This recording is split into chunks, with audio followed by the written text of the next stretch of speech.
Good morning, geometry. So today we're going to talk quickly about 3.4, which is proofs with perpendicular lines. We're going light on the proofs, remember, so it's really just going to be a lot of justification. All right, that's what we're going to look at.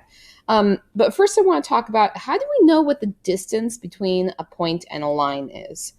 So the distance between a point and a line is always the shortest segment, okay? It's always the shortest segment. So if we look at our little picture here, well, which one's the shortest to line L from point A? Is it going to be AD, AH, or AK? The shortest one is always going to be the one that has that perpendicular in the corner, that 90-degree angle. And the reason for that is because if we think back to finding our distance, we know that we're basically using Pythagorean theorem, right? So the distance of this line right here, that's the hypotenuse. The hypotenuse of any triangle, if we ignore the other side, the hypotenuse is always going to be longer than either of the legs. Always. So AH is a leg for that triangle, which means AD is going to be longer, and so is AK. If we wanted to rank these, we could rank these so that AH was the shortest, then AK the next, and then AD the next. So I just want you to, if that's a little too much information, that's fine. Just know whatever is the perpendicular is going to be your shortest, okay?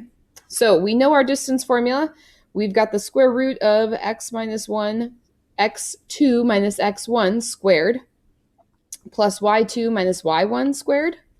So down here, if I look at this photo, sort of photo, diagram, we've got point A, and then we have our line here. It looks like it's line BC or CD. Remember, we only use two letters to name a line. I want to figure out what the distance is from point A to my line. So I am going to find my orange marker. Which one of those has a 90-degree angle? Which one of those is perpendicular to it? It's either going to be AB here, AC, or AD. Which one of those has the perpendicular? Hopefully you said AC. So we want to find the distance of AC. So that means that we are going to use -3 minus 1 squared and 3 minus -1 squared.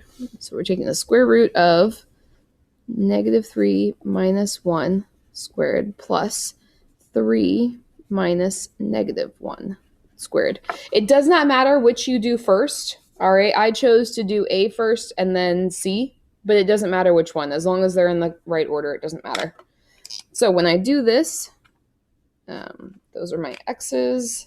These are my y's. We're going to end up with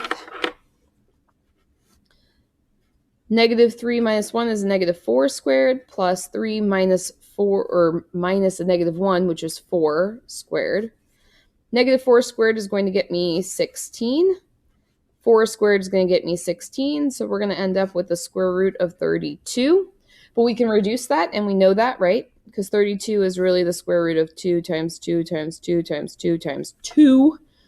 Another way of saying that would be 4 times